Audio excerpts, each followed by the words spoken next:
Welcome to the Software Process and Measurement Cast number 660. I'm Tom Cagley, your host. Today, we talk with Rob Rastovich, CTO of ThingLogix. We talked about meeting customer needs through developing solutions using AIoT. Yeah, that's not a typo, actually. This is a sea change for both businesses and developers who will need to reskill and rethink what is possible. Rob has been actively involved in technology for nearly 30 years, building a top 10 e-commerce site in a time when e-commerce was still in its infancy, to establishing what is known as Amazon's AWS IoT. As CTO of ThingLogix, Rob is the chief architect behind the company's groundbreaking IoT platform that eliminates the need for code. ThingLogix uses AI to power digital transformation across industry, commerce, and government globally. Are you ready to talk AIoT? It's time for the interview. Rob Rastovich, welcome to the Software Process and Measurement Cast. Thanks for having me, Tom. I appreciate it. Today's world is complicated, for a lot of reasons. Things like IoT and how all of that stuff fits together. Well, why don't we start with, how do you define IoT?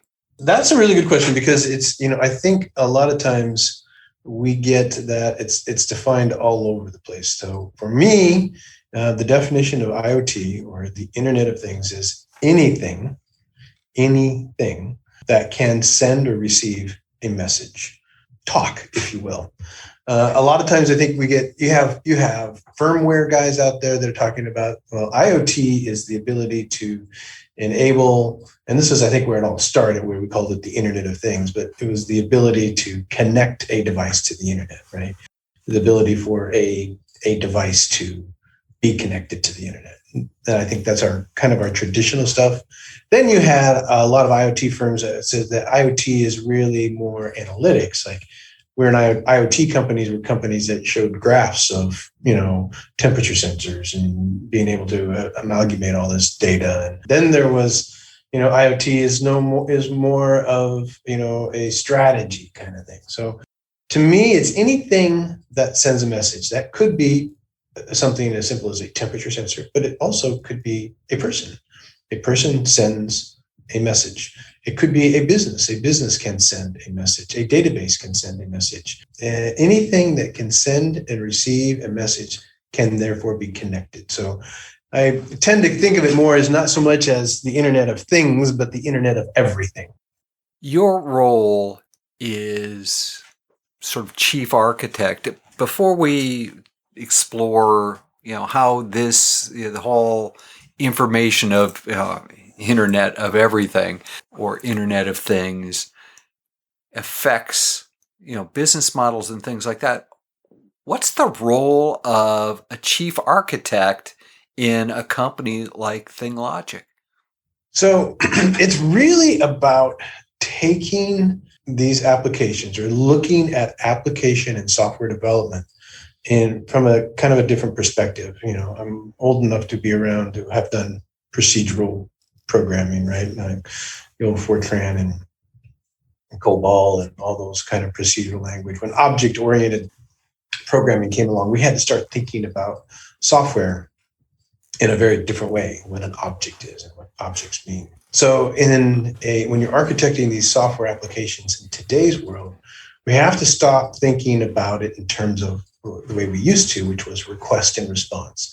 I send a request, I get a response. I send a request to a server. That server processes my request and responds with me with a web page.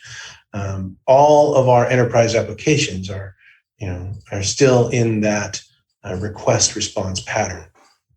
So architects today need to think about it in terms of event driven because of these new UIs that we have. So a UI traditionally could have been a web page, could even been a mobile app or something, touchscreen, things that are, we have traditionally, but now we have voice activated apps where we're talking in natural language. we have a temperature sensor or a jacuzzi or a pump or a solar panel that is connected, and those things can't, give you a request and response. They just send messages. So what we do today when we're architecting applications is we really focus on event-driven architecture, not thinking about it in terms of, what step, step one, request this, gets a response, and then go and do a step two.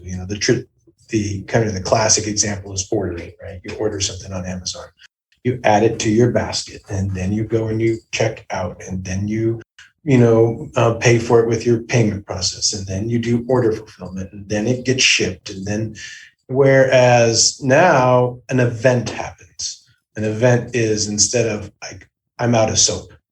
So you don't have that process to go through. You don't have that interaction. It's an event.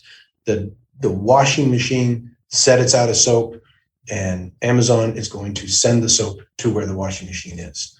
Events that happen when you're talking in the voice-activated UIs, the Alexa skills, Google Homes, or things you're doing a spoken word, like send me some new soap. No more request and response. An event happened, and then the things have to, a chain of other events have to take place on that. So it's really giving that mindset of changing how we think about applications from traditional request response to now more event-driven architecture. I think you alluded to it along the way. Where do companies like ThingLogix come into? Why can't all organizations, whether it's a big monolithic or big corporate organization down to a brand new startup, why can't they do this themselves? Why do they need things like ThingLogix? That's a great question, and really quite why ThingLogix was formed. So think about it and so I did a lot of Salesforce.com consulting for years, and I have this vision one day of Mark Benioff, CEO, and Parker Harris, the CTO, who started, were the original founders of Salesforce, sitting down somewhere and going, CRM and sales processes are really that's where things are. And everybody needs, if you're going to do a CRM, you're going to need an account record and a contact record, and you'll probably need a lead. And on the contact record, you're probably going to want first name and last name and email address and phone number. And on the account, and they realize anybody who does a CRM, 80% of what they need, everybody needs it. So Salesforce came out and said, look, here it is. Sign up for our thing. You don't have to get a database. You don't have to get an application server. You don't have to go do all of that stuff. We'll give it all to you. We give you 80% of what you need for your CRM. And now we'll also give you the ability to customize it and really make it, that last 20%, which is your unique business. ThingLogix is very similar to that in the IoT world. Everybody's going to need certain things. You're going to need asset management. You're going to need a way to put logic. Where do you put your code in an event-driven world? We know that in the old request response world, we put our code on the server, and the request comes in and it calls our code, and our code does other stuff. But in an event-driven world, where does the code go? How does it fire? How do you manage it? How do you do workflow? How do you put context around that? How do you, what happens when there's network outages? All these kinds of things that you need. ThingLogix says, here, we're going to give you 80% of what you need to start your IoT application. And you take the last 20% and make it customize or configure it to your particular business needs. How do you foresee that changing organizations' business models? The analogy that I like to use on that one is I had a new customer come to us. He was a pool supply or, pool services. They had, they services jacuzzis and pools in Southern California. And he says, I want to take my business to the next level. And so he wanted to redo his website so that, the customers could do online ordering, and they could go on their website and they could schedule their appointments, and they could, pay their bill, and they could, do these things on the website. So he was really asking about, how can we help him develop this online application which would essentially be a website. And I think you're thinking about that in the wrong way. That's not the business you want to be in. And as we're moving more towards a subscription-based economy, I said, the business that you're really in is what if you took and there's a pump out there a manufacturer that we were working with, that connects into pools, and it sends you diagnostics of the pump. It sends you, the alkaline levels and the pH levels and all those kinds of things. So instead of you creating a website and spending your resources to build websites that would make your customers come to there, let's bring your business to the customers. So getting a connected pool pump now means he can go out and he can say, all right, customers don't have to order their pool supplies. The pool supplies show up to their door and are charged, without them having to do anything. They don't want to go on a website and schedule repair. The repairman shows up and repairs the pump before it breaks, 2 weeks before it's going to break, because we can use the, machine learning and the predictive models to, recognize when pump failures are going to happen. And now that business model, instead of it being more of a reactive thing, like, all right, I have a business and I want to react to my customers, it's a proactive business model. I'm now ingrained in that customer, and that customer life cycle becomes much longer. But that's a very different business model. One is take orders and fulfill. The other one is a subscription based, where you say, look, I'm your pool guy. I install this pump. Your supplies are going to arrive. Your maintenance is going to be there, and it becomes a very, very different model of doing business than I would say the traditional, reactive. So how did this person react when you tried to steer them from the, hey, I'm going to go online and book this, to, you really need to be more of a subscription base, layer into the equipment? How did they react? With skepticism. Mm-hmm. Okay. I mean, fair. The idea sounds like a really good idea. What we ended up doing, what he ended up doing, was saying, okay, let's do both, right? So, okay, yes, it's a little bit too much to jump out into that big water and change everything that you've known. But I will tell you that he started with, I want to say like 5 or 10 customers. He said, I want to try the idea. I want to try this out. And we put him in there. We ultimately hooked him up with, vehicle maintenance tracking, so that, he could now, when the trucks are out they could correlate, the truck to where a problem area was and optimize the routes and stuff like that. I think now he's over 50% of his business has started to transform to this more connected thing. There is it's also different for the consumers, right? Some consumers because in that particular case, it required an installation of a new pump, right? So you had to go in and you have to install that. So his was more by attrition. So he'd wait for because the pumps always fail. And once they did fail, he gave them the option. And the pickup rate for the number of people and it was a more expensive pump, but the pickup rate for the number of people that did it, I don't remember the numbers, but it was well over 50% of the people that said, yeah, I would rather have a connected pump, as opposed to, no, I don't want to spend the extra money. I'll keep it the way it is. So, do you foresee this kind of an interconnection in all businesses, or are there some that just aren't going to be able to go down that path? Your lawyer is probably not going to go down that path, but from a consumer point of view, how many go there? Well, yeah, and I think and we are seeing this, and that's why our genesis is IoT, but we have actually started seeing this in other areas. So, as example, one of our customers is the United Way. United Way has no connected devices, by the way, right? They have no devices. No, yeah, they're not putting devices in anybody. But their use case was, and this was a couple of years ago, and we have now expanded this, and it's starting to roll out to other places outside of California. But the original concept was 1,000 people out of poverty. It was a collaboration between Cisco and the United Way. And their idea was they wanted to coordinate services for the homeless in the San Jose, San Francisco area.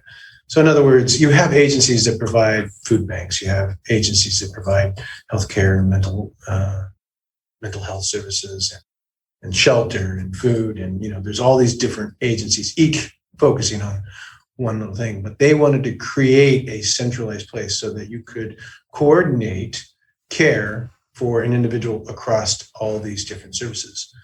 They went through an RFP process, and our proposal was, okay, let's, when you think about this, I want you to think about each agency as a device, if you will. So in other words, a homeless shelter has people coming in, and they have a system by which they track these residents that come in and out. And the food bank has a system. And it turned out that there were just a handful of systems that they were all using. A couple of them were very common throughout the nonprofit world. So we enabled those systems as devices. And that's why I say the Internet of Everything. We made each agency chirp. So as a client came in, it would chirp data about that customer. And through a opt-in process, of course, they would be able to selectively chirp that. And now the United Way could look at that and see data coming in as an event. So as a person comes into a homeless shelter, they know, oh, they're arrived in there. They know that if they need a referral to another system, that referral, the records kind of, flow with them. So yeah, it doesn't have to be, that's why I always say it's the Internet of Everything. It's not just a thing that needs to chirp in systems that need to talk to each other. It is this event-driven nature that everything, whether it's an agency, whether it's a business or a database or whatever it is, when you chirp like that, you can get very, very sophisticated and very real-time type of applications. Rob, a lot of my listeners are practitioners. When they start thinking about this sort of approach, what are the things that they should be considering? Whether it's build buy kind of decisions that they might have to make, or sort of the infrastructure that they're going to have somebody like ThingLogix involved. So there's a life cycle that I like to say that IoT projects take. And the first part is, somebody says, well, I've heard about it. I'm interested. Like, how do I do this? What exactly it is? Like, I don't want to connect my refrigerator, but I want to connect something. So the first process goes through, and we, show them how to get a device connected so that it actually sends a message. So take a temperature sensor. It says, all right, temperature is, 67 degrees, it's 68 degrees. And the first thing is they show them the data, and you see a feed coming up, and they go, oh, that's so cool. And then the next thing they ask is, well, can you put it on a graph for me? Yeah, we put it on a graph. So now they can see graph. Oh, the temperature goes up and down. And that's so cool. You can see temperature coming in. Relatively useless, but it's very interesting, right? Then the next thing they say, well, can you have it send me a text message? And can you, when it gets above 100, that's what I really want. I go, yeah. And now it sends a text message every time it gets 100. And they go, oh, we want to connect 10,000 of these. And then they're what I call the oh shit moment. Like, oh shit, now what do we do? First thing they say is turn the graph off, stop the text messages. I don't want to see those or hear those ever again. Can you make these things smarter instead of a water sensor sending me a message or alerting me that there's water? Have the water sensor talk to the pump, and have the pump turn itself off, and have the pump talk to the electrical panel, and have these things connect to each other and put intelligence in them so that they can make decisions and do it on themselves. And really, that's the origin of ThingLogix. That's why the name actually ThingLogix came about, was where do we put the logic for our things? Our genesis really is, we were with the three founders, myself and my two other partners, were with a company called Telemetry back in 2012, 2013. And our goal was to build this ingestion layer for millions and millions and millions of devices. Ultimately, what ended up happening was our goal was to sell it to Salesforce, and we had to, they weren't interested at the time. But it ended up being acquired by Amazon. So what today is most people know as AWS IoT was the technology that we developed at Telemetry and sold them. But ThingLogix was really after the acquisition, and we didn't want to go to Seattle. We became the professional services around that tech that we sold to Amazon. So it really became, all right, now you can ingest, millions and millions of bits of data from millions and millions of devices, but where do you put the logic? Where do you put the things? And that's really what we end up, our product, ThingLogix Foundry, became a framework to deliver IoT solutions on the technology that we sold to Amazon. So did you just start out to be an entrepreneur, or is that something that just happened along the way? People think about that. And what advice would you give to somebody who thinks that that's a path? Well, I think it and I have been doing it for far too long, I think. So I'm, in addition to being a CTO of ThingLogix, I also am a cattle rancher. And so, and I've been ranching and farming for my whole life as well. And bringing technology into agriculture, because actually the number one industry for IoT is actually agriculture. But I think to your question in terms of entrepreneurial spirit, that's something I think I have struggled with and talked about so much in my lifetime. But at the end of the day, to me, it comes down, it's in your DNA, I think. I think it is your preference, if you will. There are people that, like for my example, and I've been in a couple of different companies that we started and got acquired. And after the acquisition, you are required to stay on and, earn out their investment and that kind of stuff. And you're typically in a very large company. And I get very uncomfortable in large companies. I get very uncomfortable by putting, and it's necessary. I get it, but process and procedures and fill out this form and make sure you go that way. And and I get very nervous and I get very anxious, and I just want to go do it. I'm right. If something's broke, I want to go fix it. If I got an idea, I want to go do it. So I think it's part of kind of your personality. And I think there are people, and I've hired a number of people that when we say, even at ThingLogix, we say, look, we are a startup, right? There's no question about it. It's not for everybody. I think some people, they get in there and they go, well, it's a little unsettling. I need the process and the procedure that kind of comes with a large company, but I don't think that's for everybody. But when you get that, and to me, it's the crack cocaine of business. When you get that, you just can't get enough of the idea. Like, I got an idea. Wait. What if we could take all this stuff, and then what if, and then that's the stuff that just kind of, the entrepreneurs, I think, they can't get enough of. Interesting. Wow. The whole Internet of Things, Internet of Everything. At what point do you think that it eats the world? Are we? In other words, are we building the Antichrist? We might be. Skyward. Yeah. I think it was funny. I told you it was a ranch. I came from a third generation on a ranch, and we've been around for 102 years. I remember my grandmother, when the story was always told, that they put a telephone in.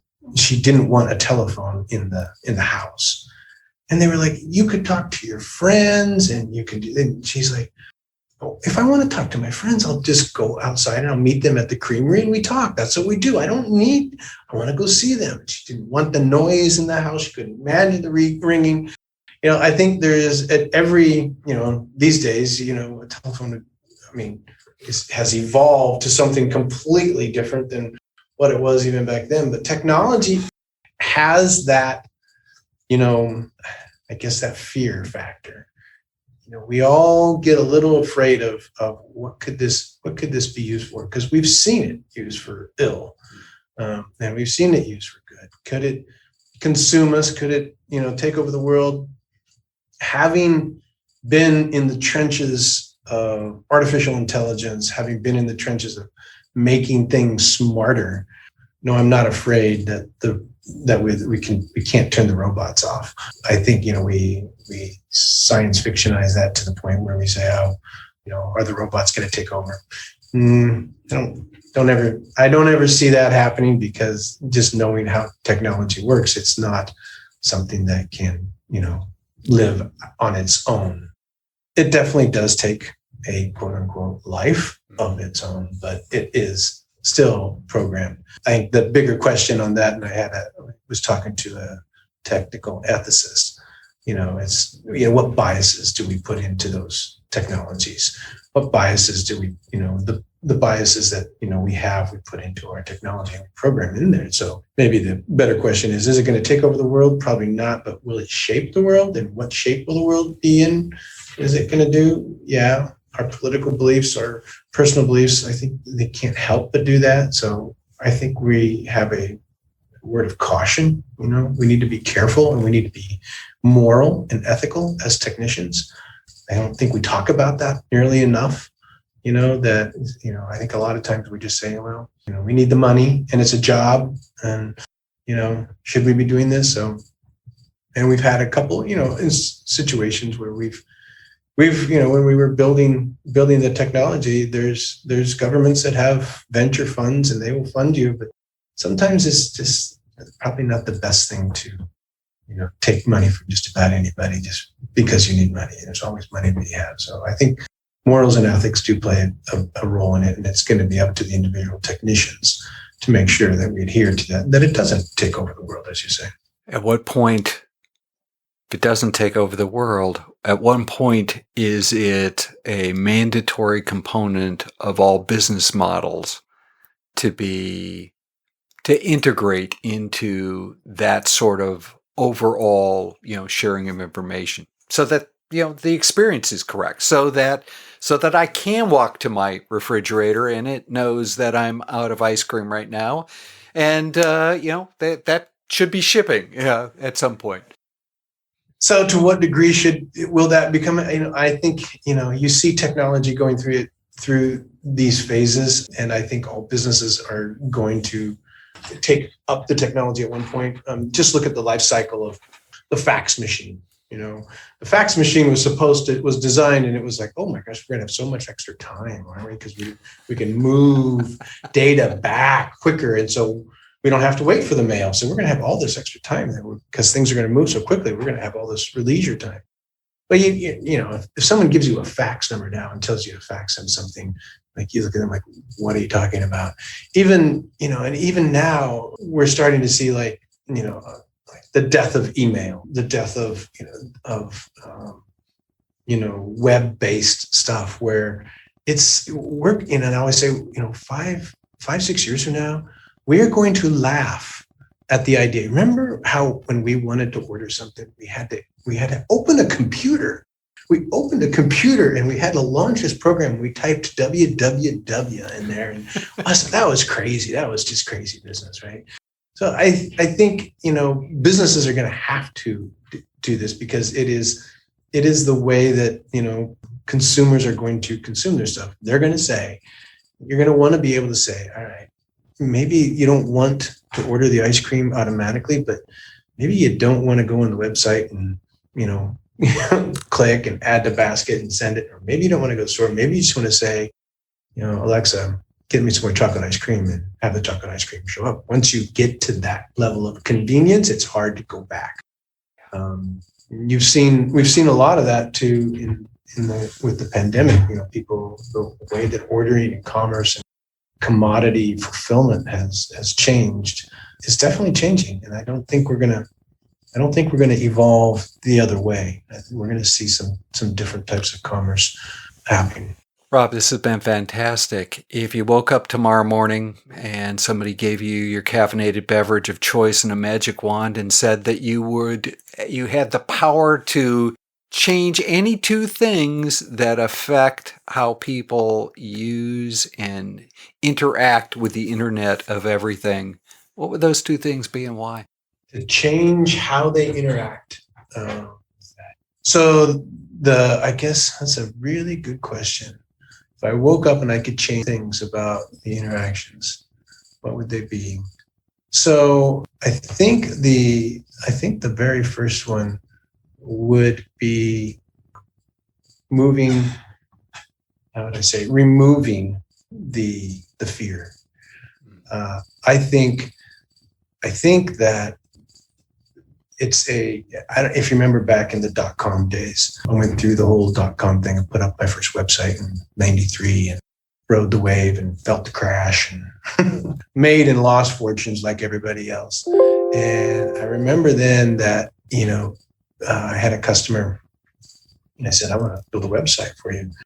And they said, no one's ever going to put their credit card online. That's because that's just the dumbest thing. No, that the security is not going to be there. In fact, every article was about, the fear of what's going to happen to your credit card and how hackers are going to get in and take all your credit cards and whatnot. So I think, and of course, we have evolved. The security has evolved. Did those things happen? Yes, they did. This is a human world that we live in, and those things are going to happen. But by far, the benefit that we got out of that, even from medical help and not just commerce and buying things, that's the obvious one, but it obviously was there, but it was the fear, and I would remove the fear. And then the second thing I would do is, and I don't know how to exactly say this, but be able to, I don't know how to say it politically correct, but punish the bad guy, right? Everybody is going to use technology in a bad way. Every piece of technology can be used in a negative way. You can do it for ill just as easy as you can do it for good. But I love to live in a world with, unicorns and rainbows and all ethical people and happy. And yes, absolutely. But the reality is we don't, so if I had my way to make sure that this technology can't be used for the ill of humanity, I would. But I don't want to throw the baby out with the bathwater, because, I think the good and what we will achieve and how it will actually, move humanity forward, I think is good. I remember there's a book about the man is the measure. I remember I read it in a college philosophy class, and it drove through and showed how technology, whether it was, the mechanics of a clock, or whether it was the bits and bytes of computer technology, how that technology shaped our ability to talk about things outside of technology. Like, how many times you go, well, God is like a great big computer. Right? Well, it used to be God was like a clock where this thing caused this thing. But now we can understand, religion and the universe, like, it could be like this. And now it takes us to another level. It expands our thinking a little bit, and we are able to talk about concepts and we can evolve that. So technology isn't everything, but I certainly would like to, remove the fear from people that could benefit from it, and be able to stop the people from using it for ill. Rob Rastovich, CTO of ThingLogix. How would people continue the conversation? How would they get in touch with you, find you on the web? Yeah, we can, well, you can find us on the web, as long as the web is still there, right? But we are based in San Francisco. I actually am based in Oregon. We also have offices in Dubai and the Netherlands. So look us up, reach out to us. email, text, send us a message. Send us a message and we'll know you're connected. We'll get connected with you too. As you know, at this point, I open up the platform for you to promote anything you'd like. The podcast has been around for a little over 15 years now. I would suggest selling your car on eBay, probably not the use, best use.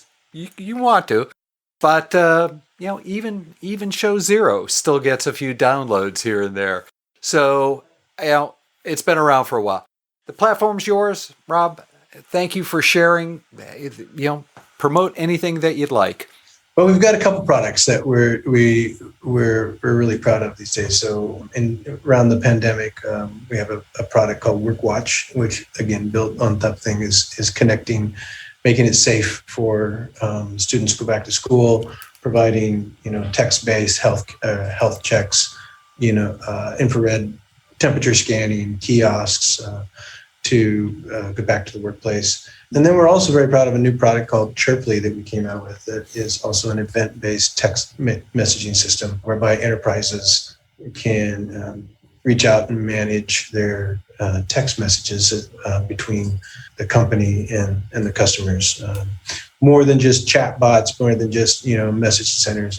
It's a whole connected suite of products to keep the customers engaged with the business. So WorkWatch and Chirply are two of our latest offerings, but we also have a number of other things and building things on the platform. Would love to get any developers who are interested. I will set them up with an instance, give them free reign in a sandbox and let them play away and start connecting things. So also, if there's developers out there that are interested in playing around with the Internet of Things, let me know and I will get them cooked up too. Super. Rob, this has been fantastic. Thank you very much for spending time with the listeners of the Software Process and Measurement Cast. Thank you, Tom. I really appreciate the opportunity to talk.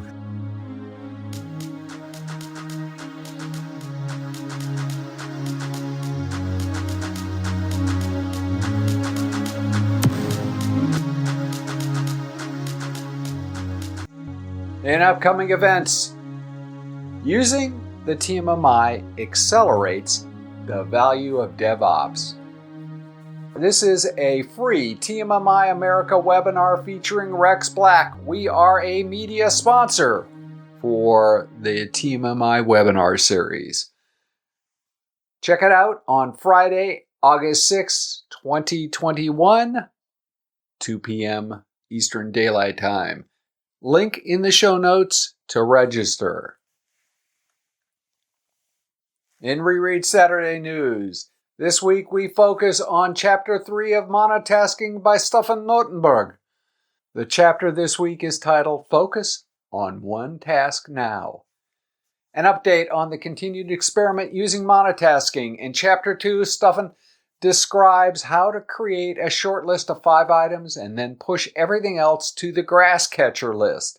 I've been working on using this approach this week, with a special focus on capturing the date an item was added to the list and the stakeholder for the item. In the past, I trim my list on a quarterly basis. I use the dramatic approach of starting a new list, saving only those items on my short list. This week, I tried Stefan's weekly approach, trimming off a few older items on a weekly basis. The date added is useful, but what I found more useful was asking myself the question, am I really going to do this, or is this an aspirational item? Cue the chainsaw. Even though I started a new list on January 1st, I was able to remove several items from my new grass catcher list. Check out the current entry in the reread. Link in the show notes. In the next Software Process and Measurement Cast, over the past few months, I've been in traffic jams on highways several times when traveling to our weekly hike. In more than one instance, someone has decided to pull over and drive on the berm. In more than a few cases, the outcome of this technique for getting things done ends poorly. Despite the unpredictable outcome, jumping the queue is practiced by many in traffic, and even more when funneling work to teams. The consequences when working on information technology products are far more predictable than driving. They always end badly. We'll also have a visit from Susan Parente, who brings her I'm Not a Scrumdimentalist column to the cast. We discuss risk management when using hybrid agile approaches. If process improvement is a never-ending journey, why do so many people ask, are we there yet?